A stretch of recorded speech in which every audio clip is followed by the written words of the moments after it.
Kami tidak akan menerima hasil penghitungan suara. Presidential candidate Prabowo Subianto and his political party Gerindra rejected the 2019 presidential election results. Yang dilakukan oleh KPU selama penghitungan tersebut bersumber pada kecurangan, citing massive structural and systematic electoral fraud. These are the same claims that he made in the 2014 presidential election. How accurate were his accusations? Did any of this happen?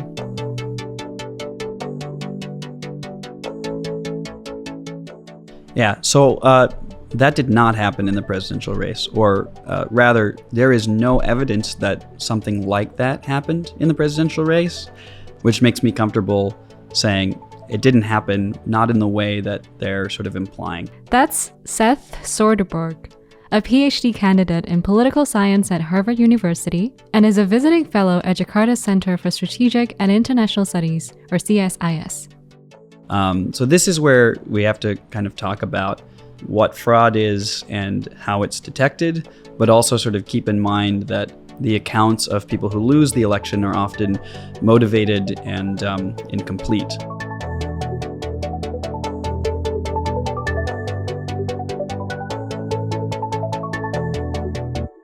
This is Indonesia in Depth. I'm Shawn Corrigan. And I'm Tanita.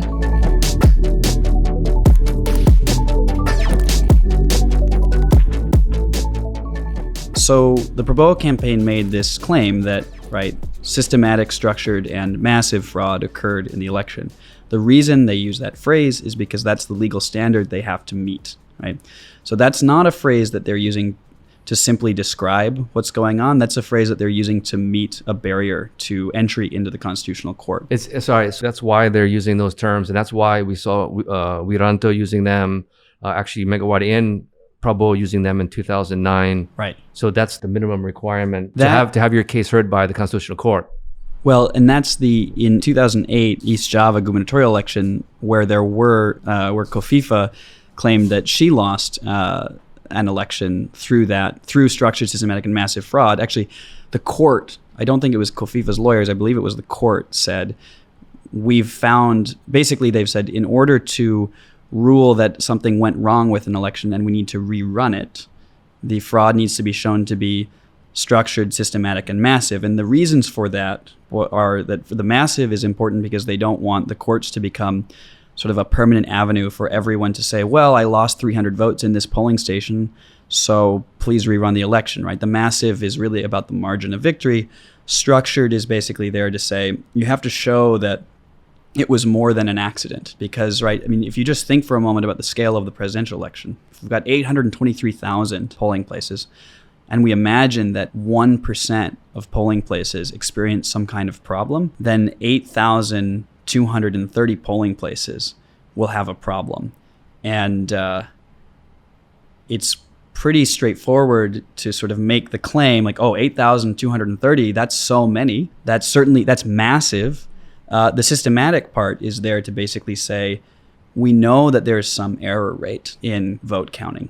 Like there just is. It cannot, it is impossible to get a sort of a perfect process here because of logistics involved, because of the contingencies that occur, and also because there will be some bad actors. It would be naive, right, to assume that all election committee members in the 800,000 places are acting in good faith. Most are, the vast majority are. 1% is enough to produce 8,000 flawed polling stations, right? So the structured part was added to basically say you need to show that it wasn't an accident. You need to show that people were engaging in a process to produce a fraudulent result. And one thing that's important here is there are a lot of people in Indonesia who know how to stuff ballot boxes. Anyone who was a poll worker before 1998, so in 1997 or earlier, has seen it done. Like, one thing that is unusual about Indonesian elections is just the number of people who actually know how to do this stuff. And that's also, I think, one reason why the court is comfortable with this standard. Like, we know what it looks like. Anyone who came of age before 1998 has seen a systematically, I won't say fraudulent, but just an election in which there's a systematic effort to change the count to produce a specific result. would it still be considered fraud? I don't know, based on the academics point of view or the law point of view, if they have been able to prove that there has been some misconduct or like, what do you call that before? The tally, the frauding tally count, but not necessarily change the result of the end result. Right. Is that possible? And is that what, say, the court could accept? Because it seems to me now that the court can only grant that that there has been a systematic and massive and widespread fraud if the margin tipped to the other side. This is like where like the legal and academic things diverge, because the academics will be interested in like, were people messing with the tallies, regardless of whether it changed the outcome of the election. We are also interested in that. So for the study of fraud, all you need to show, or all you're sort of looking for, is people fiddling with the count on purpose, right? And that's sort of the key thing. Like, it's maladministration or just mistakes if something got messed up. So a good example of like something that's a kind of not harmless, but definitely not the same thing as fraud is like in 2014 there were like 2,000 polling stations where the two candidates got exactly the same number of votes. It's more than you would expect. So a lot of there's a whole sort of world of tools for looking at the statistics of the election and figuring out if they were consistent with, we use the term data generating process in statistics. Like, there's a data generating process that is a properly done election. And so it has known properties. If you look at graphs of the numbers, they look a certain way. And if the election is not administered that way, the graphs will look different. And that might be fraud, that might be special rules, that might be mistakes. But one of the funny things that comes up is too many polling stations with the exact same number of votes for both candidates. What probably happened in those places, because they're kind of randomly distributed, what almost certainly happened was there was some mistake, and the committee came to an accord that the fair thing to do in light of their mistake is give equal votes to both candidates. Now, that's not neutral, actually, unless the election is perfectly equal, right? But that's probably also not, like I can imagine a very sophisticated plan where you start doing that you get poll workers to do that in places where you have less support, right? But then you would start seeing it, right? It wouldn't be sort of randomly across the country. It would be like, oh, it's all in the same kinds of places, right? So that would be like a kind of, right, maladministration that you could detect, and that would sort of involve the tally, right? On the question of does it change the outcome, the Constitutional Court has created like a series of barriers that basically say you need to show that the outcome would have changed.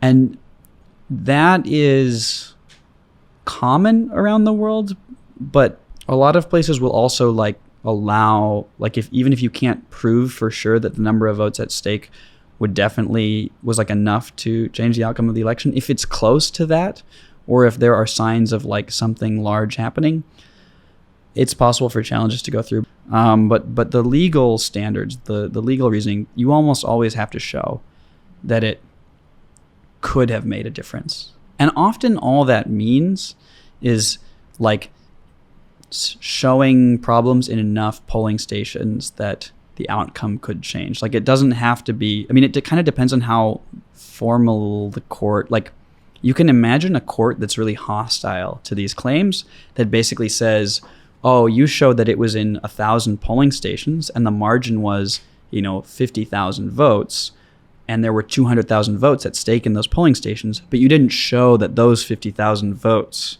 were changed, right? That would be like a court that's determined never to rule that an election was false. And I think there have been decisions like that here. You can also imagine a court that says enough votes were at stake and were troubled by, the quantity of polling stations that have problems that we're ordering a revote. But those kind of balancing things are the job of the court. Now, when we talk about fraud, it's important to define what is meant by the word.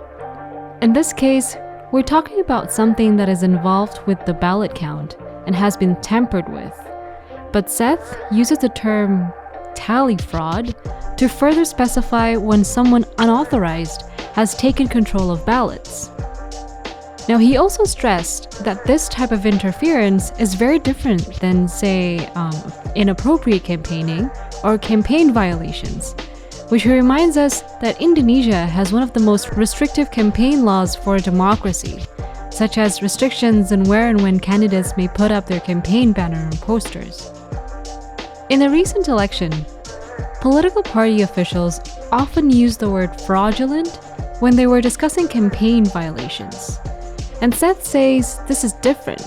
Here, he is talking about a fraudulent election, which is not the same as when mistakes were made by poll workers during the voting process of more than 800,000 polling stations. And of course, at such a huge scale, mistakes do happen.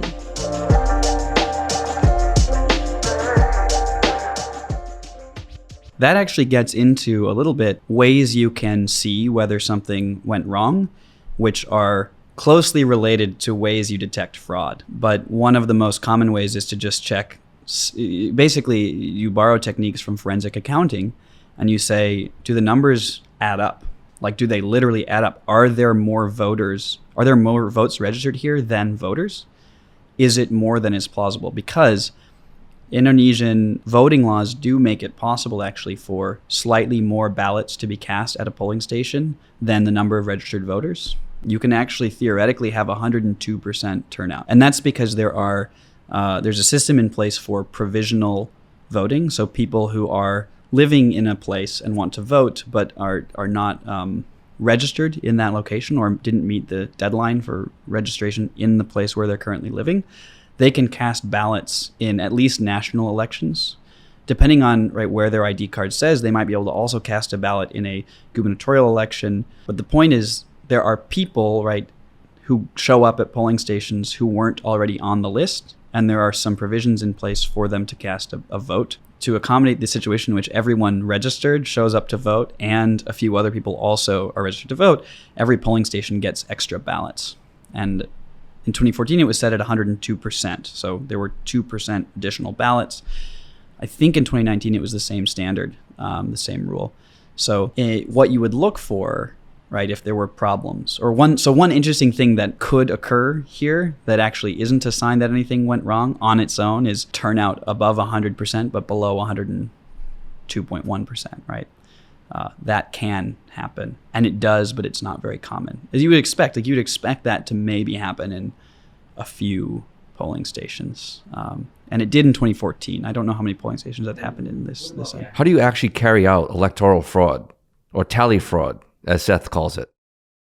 It turns out that manipulating the count itself is not the best option. There are problems with as happen in a lot of places in the world. None of this should be considered to be unique to Indonesia, but if you want to engage in tally fraud, if you want to get control of ballots that you're not supposed to have control over, every individual is only supposed to have control over one ballot, you need a mechanism to get them.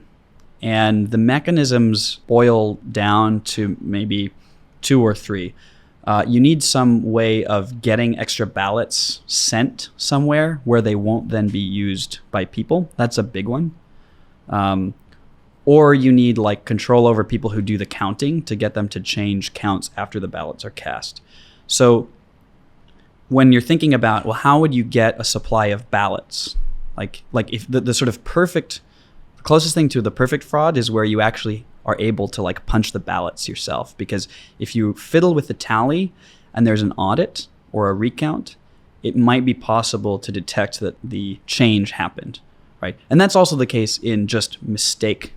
If a mistake is made with tallying, then in a recount, when they go back over the ballots, they see a number got written down wrong. That happens on a pretty regular basis and is pretty easy to detect because a lot of times when mistakes happen, they're very obvious. In 2014, there were 1,000 polling stations with 10,000 votes for one or the other candidate in them. But most polling stations that year maxed out at 400 votes. And what was going on is someone had written down an extra 0.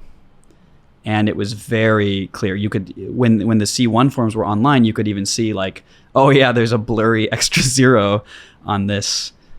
Yeah. And the C1 form is the actual tally count of a poll. Yeah, it's a polling station's tally count. What about the accusations of manipulation of the voter list? Prabowo mentions that every time in court. Also, Megawati and Prabowo mentioned that in 2009. Yeah. Yusuf Kala, Wiranto did the same. What's the situation with the voter list? Is that an issue, or are they just mentioning that to meet the requirement for the court? Probably. The court? This is a situation where I think there are some problems. The voter list is an imperfect list. No one who defends it makes the claim that there are absolutely no mistakes on it.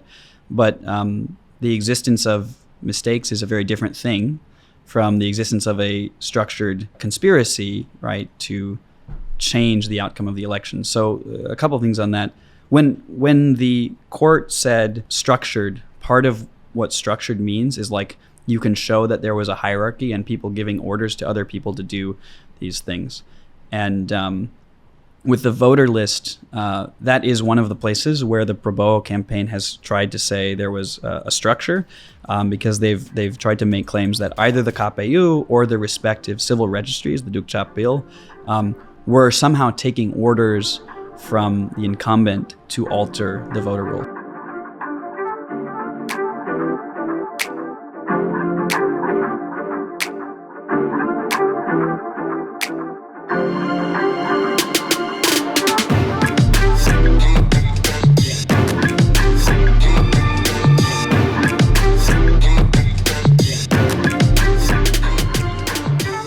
So there's a couple of things that have been claimed about the voter roll. And before we get to the specific claims, it's worth noting, like, there certainly have been elections here where classic Illinois politics, such as the dead voting, have happened. But based on all this information, I mean, how do you see the presidential election overall? Do you see it as... So this is where things get, like, in this election, the Prabowo campaign repeatedly claimed there were serious problems with the voter list. And there was an accord reached at one point, I'm actually not sure what month it was, where the Prabowo campaign sort of said, here are a lot of names that shouldn't be on the list. And the Jokowi campaign is also present. This is one of these things, right? Both campaigns are sort of brought in and they discuss, they bargain. They found a lot of names they believe shouldn't be on the list. This is before the election. Before the election. And the voter list was reduced. And there was actually like an additional voter list in this election, the DPT-B. So DPT is the final voter list.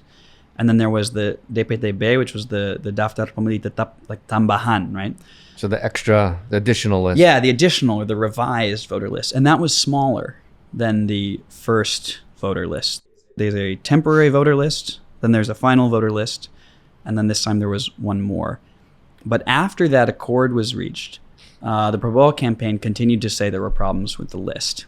And the key claim, if you watch TV1, you might have gotten to see Fadlizon and Amin Rais talking about this with like a chalkboard. And both of these figures were important members of Prabowo's campaign team. They were on TV sort of saying that there were tens of millions of names on the voter list that shouldn't be there. The basis of that claim was kind of interesting. They had a copy of the voter list because the voter list is a thing that you can get from the KPU. It is public information. The list of, my gosh, it's like, 170 or 190 or something million names. While scrutinizing the Indonesian voter list a year before the 2019 election, Seth came across some odd findings. The most important claim, after the discussions that led to the revised voter list, where they got a lot of names off that probably were like deceased people who'd moved, because like anyone who doesn't like notify the civil registry or any civil registry office that's moving slow is going to like produce names on the initial lists that aren't supposed to be there because there's just lag, right? But the Prabowo campaign's key claim was that too many people had birth dates on December 31st, January 1st, and July 1st. I think those were the 3 dates. So basically, if you look at the birth dates in the voter file, and I actually had done this with the Pilkada voter file, too many people are born in July, according to like the year of birth, or the month of birth. Too many people are born in the month of July. And I remember seeing this last year and being like, oh my gosh, what's going on?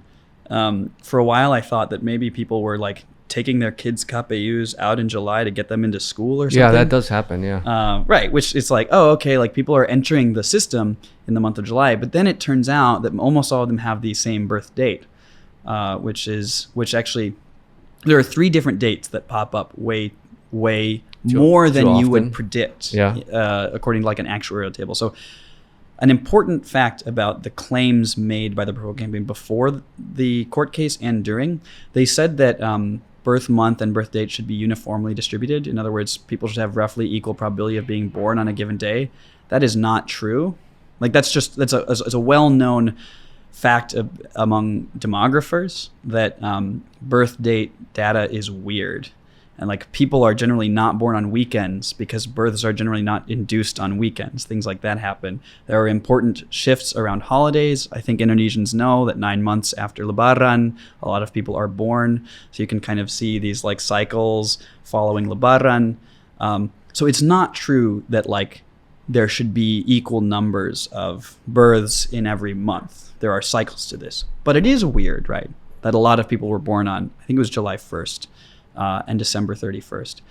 Well, it turns out that there is a procedure that the Dukcapil uses for if someone enters the system with no birth record. So, and the statute on that I think has been changed twice. So depending on where you are, what years you're looking at, birth years you're looking at in the data set, you'll see a different day. So at one point it was in December, and then later it was in July, and I think they moved it. I think it was at one point July 15th, and then it was July 1st, or the other way around. But basically the point is, if your birth year, or your birth date rather, is lost in the system, there is a statutory day that you get. And so a weird thing about the record keeping here, but this isn't, I mean, it's not weird, it's just sort of a quirk of the record keeping, is people whose birth date is like July 15th in the civil registry, that might mean they were born on July 15th, but it's more likely that it means their birth date was lost for some reason. And if you start thinking about in a country like Indonesia, where the civil registry system went electronic only in the mid-2000s, and even that process isn't finished, not some of the older stuff isn't completely entered, the ways of your birth year getting lost or your birth date getting lost are pretty like myriad. Like it could be a person loses their birth certificate. Mm-hmm. It could be a Dukcapil office burned down, right? It could be that something got flooded and lost, right? So there were these claims that the Prabowo campaign were making that like tens of millions, I want to say, I can't remember how far it got, but depending on sort of which slideshow you looked at, they would have several million people, they would say, have birth dates on the same day. This is proof of fraud. So this is the sort of important leap that they make. They say, isn't this number weird? It must be a conspiracy to produce a fraudulent election result, which is quite a leap to make, right? Because if you look at it, as I did, even before the claims were being made, I was like, why? That's a lot of July births there. Well, it turns out there's a very good reason, especially for older people, to have birth dates in July that have nothing to do with when they were actually born, right? And then, you know, to sort of to prove that like there was like a large scale conspiracy going on, because that's what they were claiming, you'd need to show that like those births or those recorded births were happening in places that, right, were more likely to support Jokowi or something. Like you need to then, it's not enough to show that like there's something odd in the voter list to then prove that fraud occurred. You need to show a connection between the thing you've identified in the list that might be an error, that might be deliberate, and the outcome you're saying happened. Those circumstances and the high level of transparency in the voting process. Yeah. Why do all the presidential candidates since 2004 always take their losses to the Constitutional Court? Every single one has done that since 2004. And also in this case in 2019. Yeah. Of course, they have to use the terminology systematic, structured, massive Yeah. electoral fraud. But why did they do that? Are they sore losers? Do they actually believe that? Yeah. What's the reasoning behind that, do you think? I think there are kind of three things. One is like it's justiciable in Indonesia in a way that in other countries it's harder. In Indonesia, it's both easy and hard to bring an electoral fraud claim. And what I mean by that is, like, if you make a claim, if you're disputing the result of an election, you get an automatic in at the Constitutional Court. Now, recently they've said in non-presidential elections only if the margin is less than 3%, and that's because they were getting too many cases. I think it's very fair to say that sore loserness is really a really big part of this story. But if you look around the world, losing candidates bring lawsuits all the time. It happens, and it happens for different reasons, right? Sometimes it happens because they are sore losers, and sometimes it happens because things really did go wrong. But here, so there's kind of a straightforward path because the law says the Constitutional Court hears disputed elections, and the Constitutional Court ultimately is the one that rules on who wins, right? They're sort of the last step, right? The KPU says the result of the count, the decision of the KPU is this person got more votes, and then the Constitutional Court has to sign off on that.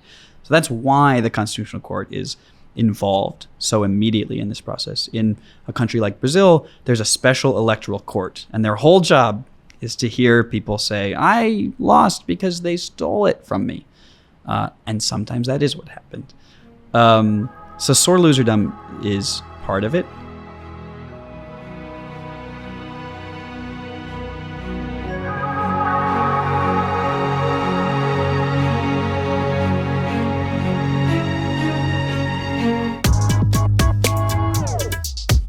Hak-hak konstitusinya dirampas.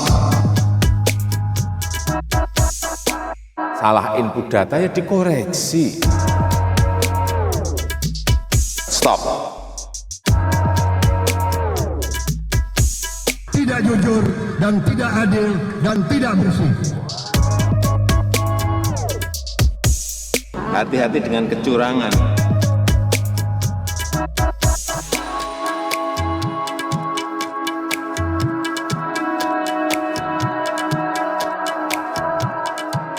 It takes a lot of work to manipulate millions of votes in favor of a candidate. Clues or evidence will be left behind in the process and likely found later. But in closer elections, as you can expect, there are less votes that need to be manipulated, making it more difficult to identify. The 2019 presidential election was a rematch from 2014, with Widodo and Prabowo running for the top seat. Widodo easily beat Prabowo in 2019 by receiving around 16 million more votes. However, the 2014 election was much closer, around 8.5 million votes between the two. I think you can tell I've been somewhat dismissive of the presidential claims. So on the presidential case, like, part of why I'm less sympathetic to the claims, right, is like, except for 2014, these weren't close elections. You don't steal 15 million votes without leaving footprints. Like, you just cannot do it. Famous examples of stolen elections, or probably stolen elections in other parts of the world. There's an election in Mexico, I think it was in 1994, where the PRI, that was the party that ran Mexico for most of its history, and briefly again recently, the polls close, election results start coming in, and the TV is like, oh, the PRI is actually kind of behind. Power goes out in the TV stations, right, for about 2 hours. And then when they come back online, they're like, well, we'd like to announce that, like, actually now the PRI is winning, right? That's a famous example of an election that was, we know actually that there were things going on in that election because there was some public opinion polling that was happening that was showing the PRI was in terrible shape. It was like, when they let people answer anonymously, when they told the pollsters directly, you know, who are you going to vote for? They're like, oh, I'm going to vote for the PRI. But then when you give them like an envelope and say like, well, choose the thing and then give it to us, we can't read it, looked really different, right? So you can kind of know in advance if an election is close, if something's going on. there are these kind of ham-handed things that sometimes countries have to do if they're about to lose elections. In Istanbul recently, right, the AKP lost the mayoral election really in a really close race. So a court just happened to cancel the result and order a re-vote, which then the AKP lost by a lot because people were mad about that. So like when things are going in a authoritarian or fraudulent direction, you generally can tell. In Georgia, in the United States, right? Recently, there was a gubernatorial election in which the Secretary of State of Georgia was running against a Democratic Party challenger. The Secretary of State is the person who maintains the voter roll, right? And who chooses where polling stations will happen. And he, as Secretary of State, closed polling stations in Democratic-leaning districts. He removed tens of thousands of people from the voter rolls. I mean, that's the sort of thing that goes on in the run-up to an election that's really troubled. The margin in this presidential election was large, and the margin in 2009 was really large. In 2014, it was closer, right? And when it's close, that's when you need to start sort of looking at that thing I was talking about earlier of like there are these footprints in the statistics of the election that tell you if something went wrong. So like, when I looked at the 2014 results, I was very interested in, well, is there evidence of fraud in the presidential election, right? And the first thing I noticed was one of the classic techniques is you take all of the polling stations results. I think I mentioned this before. You look only at the last digit. So if 300 votes are cast at a polling station, 111 for one candidate, right, and 189 for the other candidate, the last digits are 1 and 9. 111, 189, 1 and 9, right? Those digits should be, as long as the polling stations have enough votes on average, and enough is like more than 50, those digits should be uniformly distributed, which means there should be the same number of zeros as ones, as twos, as threes, as fours, as fives, as sixes, as sevens. Like, so if you graph them, you make like a bar chart, the height for the 0 and the height for the 9 and the height for the 5 are like roughly the same. That's like something that should happen if an election was conducted properly, right? So if you do that for the 2014 election, there are too many zeros, like way too many. There are like 15% more zeros than there are other numbers. And that shouldn't happen. So I like did this and was super excited. I was like, my God, I've discovered some kind of massive fraudulent or mistake or something wild has happened. This is for the 2014 presidential election. Okay. Yeah. I do this, and then it was actually pretty embarrassing the way this all shook out. I like discovered, I was like, okay, where are they? Well, Papua. They're all coming from Papua province, a few from West Papua province as well. And I was like, oh my God, there's some kind of conspiracy maybe going on in Papua. It's like some of the districts, all the votes went to Prabowo. And in some of the districts, all the votes went to Jokowi. And I was like, so that was the other thing I sort of observed. The zeros were all coming from places where every vote went to one candidate. So the 0 was being generated because the vote total for the other candidate was 0. It wasn't coming from like 150s, 160, right? Those zeros. It was coming from 0. So I got really excited. I went to the American Political Science Association conference. I presented this. I was like, something crazy is happening, mostly in Papua. And a very smart Australian political scientist happened to be there. I didn't recognize who it was. His name's Ed Aspinall. He's a well-known author on Absolutely. Indonesia. I didn't know what he looked like, Yeah, luckily, yeah. or I would have been a little more nervous in my presentation. He says, oh, this is very interesting, very clever. I think you've discovered the Noken system. And What's the Noken system? well, that's what I was like, oh, I don't know what he's talking about. This is, 6 years ago. I didn't know anything really. And I'm kind of like, you said Noken, but like, what is that? Well, Noken is a system where certain desa in Papua are allowed to engage in communal voting. And the Supreme Court has ruled that this is possible.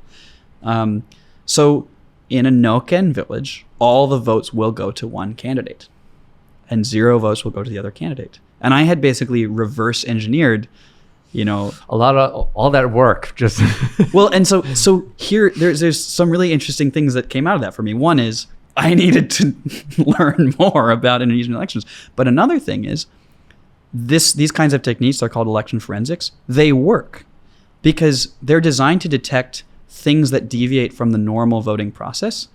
NOCAN absolutely deviates from a normal voting process. It is not the same thing as a regular election as we understand it. And this system performed brilliantly at identifying places where the NOCAN was in use. Yeah, so you still could identify it.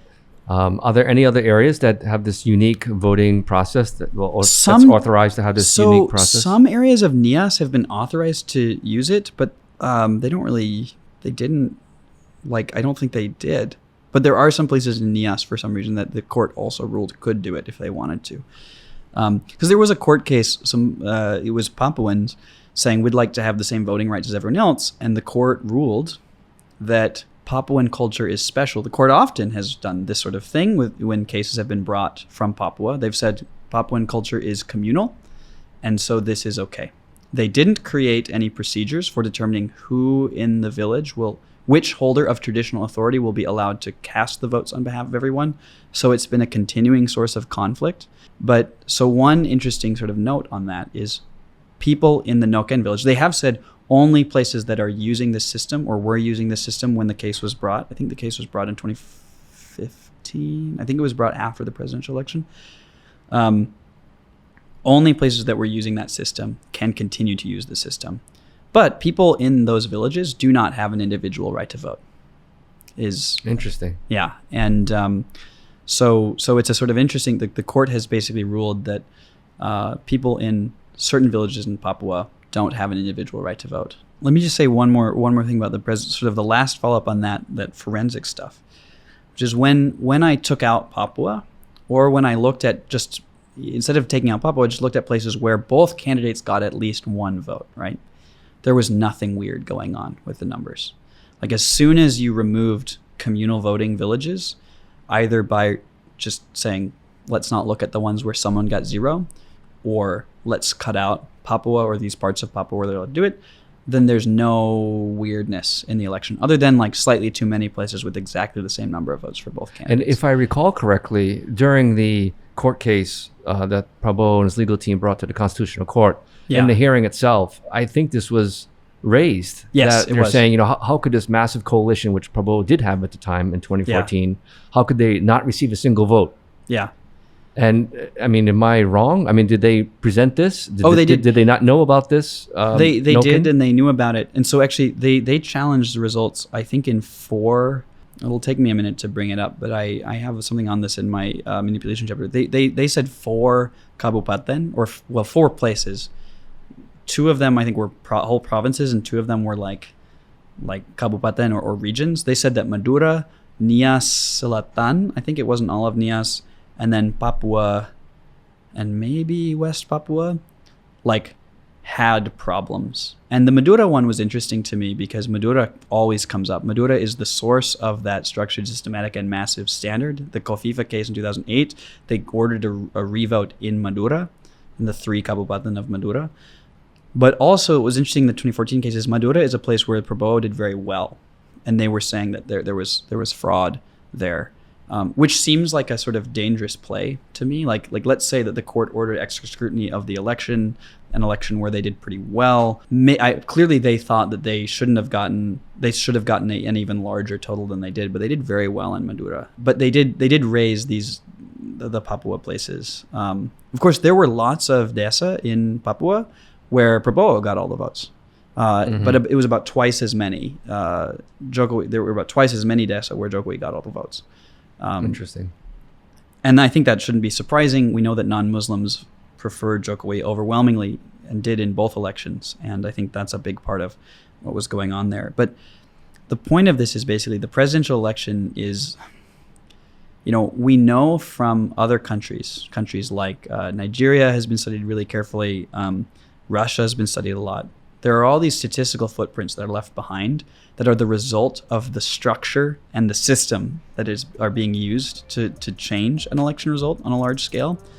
And none of those are present in Indonesian elections, in the presidential elections.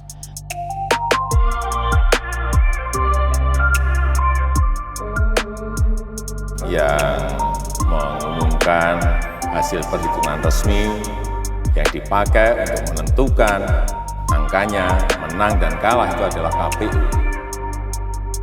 Lembaga resminya jelas KPU. KPU.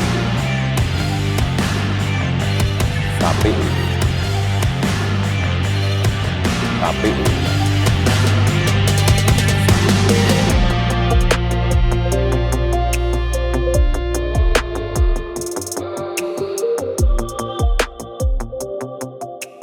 The General Elections Commission, or KPU, was established in 1999 in the early days of the reform period. It was given a nearly impossible task to conduct free and fair national elections less than a year after President Suharto's 32-year rule, and where election results were managed and far from free and fair. The KPU did the best they could, given the enormous time constraints and resources provided.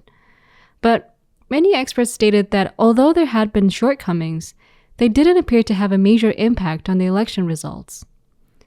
The KPU went on to carry out Indonesia's first direct elections in 2004 and additional national elections in 2009 and 2014.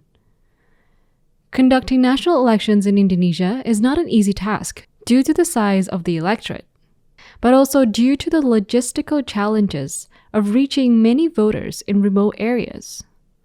Overall, the KPU has quietly won praise, but it is often overlooked and underappreciated. I've always been impressed with the performance of the KPU. I think there are a lot of people who operate from the framework of sort of like, we can identify a problem and it needs to be fixed now, and until it's fixed, the election is broken.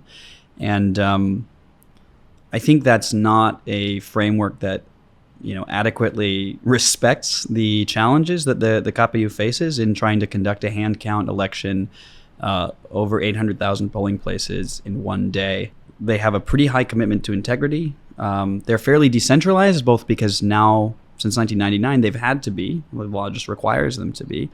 But also because that's how you can conduct an election of this magnitude. So there are hundreds of examples in every election of local election commissioners engaging in some kind of conduct that's not appropriate. Sometimes that's misconduct, sometimes that's mistakes. And you can go through, and I've done this for 2014, but not for the latest election. You can go through the various oversight bodies. There's the Bawaslu, which is an increasingly powerful and important oversight body.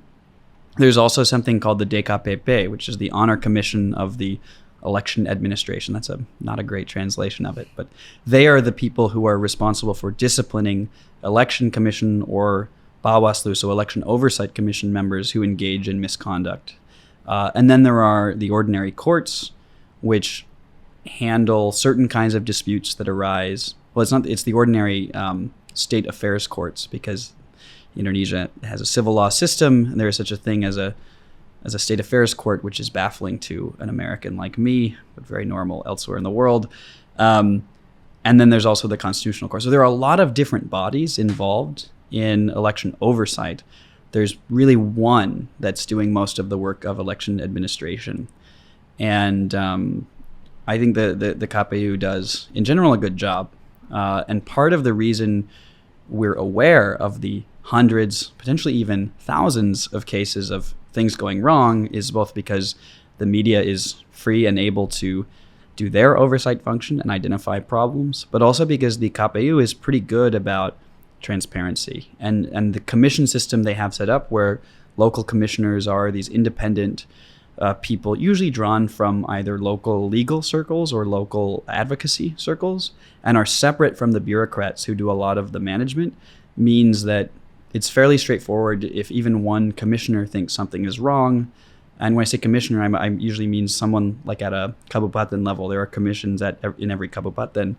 If even one commissioner thinks something is wrong, they have a lot of avenues for raising those concerns within the KPU, with the media. I mean, generally KPU commissioners are taken quite seriously, or with now the Bawaslu or the DKPP. Generally, when things go to court, it's because a candidate is upset with the KPU.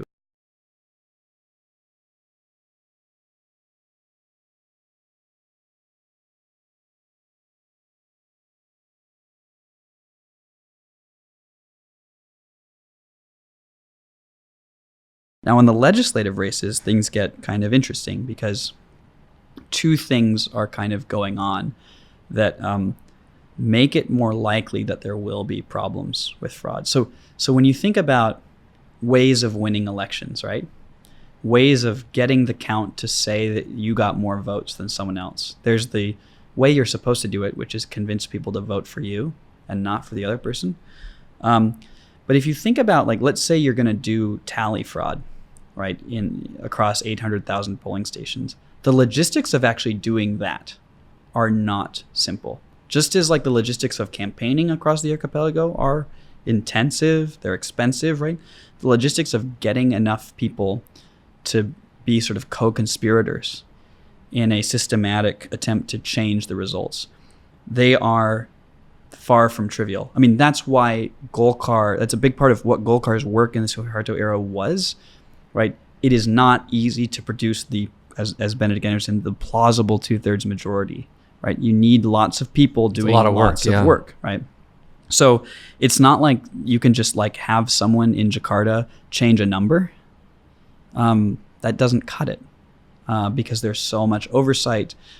Lots of people would notice. And of course, that's before you get into like the fact that a lot of people in the election administration have integrity. So the logistics are hard in the presidential race. And if you think about like what would it actually take to steal 15 million votes, that's not easy. I mean, if you really think about like getting ballots that would reflect, right, that it's almost as much work as just doing the campaign. Yeah. Now, in the legislative race, margins can be a lot smaller. And this is an important finding from the study of electoral fraud, is that the smaller the margin, the more likely it is to occur. And that actually, if you sort of think about it in a classic like incentives framework, you know, what you're worried about when you engage in fraud or manipulation, or you subvert the process in some way, is you're worried that you'll get caught and you'll get in trouble, right? What you're hoping to gain is the office you're campaigning for.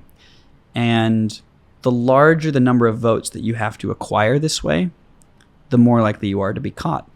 And the more expensive it is, right? The cost starts to not make sense, right?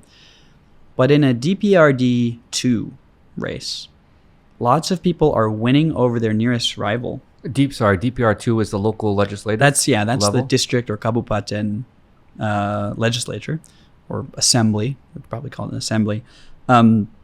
You're winning over your rival by a few hundred or a few thousand votes. And remember, like, your nearest rival, your biggest competition, right, is the next best person in your own party or the next better person in your own party. So the gap between like the first place and second place candidate in most districts, in most parties, is pretty big. But between the second and the third, it's not so big. And so there are lots of people sitting in the more local legislatures who won their seat with just a few hundred more votes than someone else. And a few hundred votes is 2 or 3 polling stations. So suddenly you can kind of see that like the payoff to getting a couple of polling stations to kind of swing a few votes your way is really big. It's like the difference between a seat in the assembly and no seat in the assembly. And the odds of getting caught are actually smaller because we're talking about 2 polling stations, 3 polling stations. And it might not happen at a polling station. But I just want to sort of lay out, right? Like the presidential level, doing the fraud is a massive undertaking, very literally massive undertaking. And it's one reason to doubt that it occurred in that way, right? There are people who say, well, something about the campaigning was illegitimate, right? Or the state apparatus was used inappropriately. But that's a little different from were there 15 million stolen ballots, right? Those are not the same claim. In the legislature, yeah, like the payoffs are huge. So is the legislative election free and fair? Is it transparent? How would you categorize it? So I would actually call it free, fair, and transparent because I mean something kind of specific, like does the KPU have appropriate rules and does it follow them? And are most people who should be able to vote? Yes. There is this serious problem of intra-party vote transfer. For the legislative election, Political parties don't nominate a single candidate. Rather, the party will have multiple candidates running for a seat.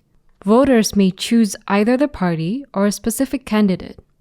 This means that candidates aren't just competing with other candidates from other parties, but are actually competing with other candidates from their own party as well. And then the other thing is, like, so many candidates repeat a similar story about some kind of tally fraud that occurred. And basically what they regularly say, I've talked with a lot of different candidates who talk about this. The book that Ed Aspinall and Mada Sukmanjati edited that kind of goes through 34 races, one race in each province, talks about this. Losing candidates frequently say that votes were moved from one candidate in their party to another.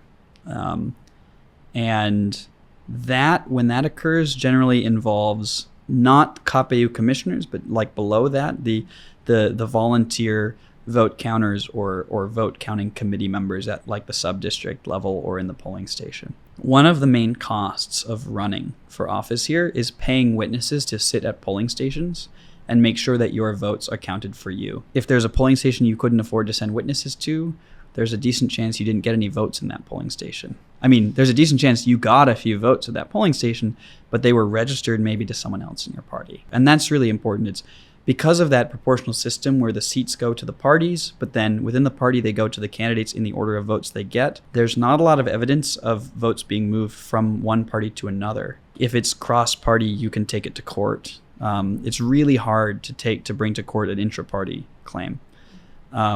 So this is like an almost universal story from losing candidates, but there's a lot of evidence that this is going on. I mean, winning candidates just don't like to talk about it because presumably, because there's a good, because like, why would you? Because they won. Right. They won, but also maybe this was part of how they won. So of course they don't want to talk about it. Prabowo and the Gerindra Party rejected the 2019 presidential election results, citing mass electoral fraud, as we mentioned. However, the party did not contest the legislative election results in the Constitutional Court, and they gave mixed messages as to why they believe that the electoral fraud occurred merely in the presidential election, but not the other races. I think they did that because they were sort of moderately satisfied with an election result that put them in third place, and they didn't see any gain from making the claim. But they're hitched to the Prabowo campaign wagon, and the Prabowo campaign made a claim about the presidential election, and I don't think that the Gerindra Party is free to break with the president on a claim like that. I think Indonesian elections are quite well run. There's not really evidence of large-scale problems or even small-scale, really, problems with the presidential race. There are certainly challenges that come from the logistical scale, and there have been some really good reform suggestions that basically take into account the fact that like this is a hand count system. Maybe they should separate the local elections from the national elections and just have them on different days so that the poll workers don't have to work as hard. I think that's a good idea. But in general, the counts are decent. It is possible to get off the internet every polling station's result. That's not something that's easy to do in the United States or in Sweden, for that matter. Like, in a lot of ways, the Electoral Commission's transparency is above average for the world, for developing countries. I do think the one area where people are messing around with the tallies is in these legislative elections, but I wouldn't want that to be mistaken for a claim that like the legislative elections are broken and unfair and unfree. It's just that is an arena where people are up to a bit more mischief.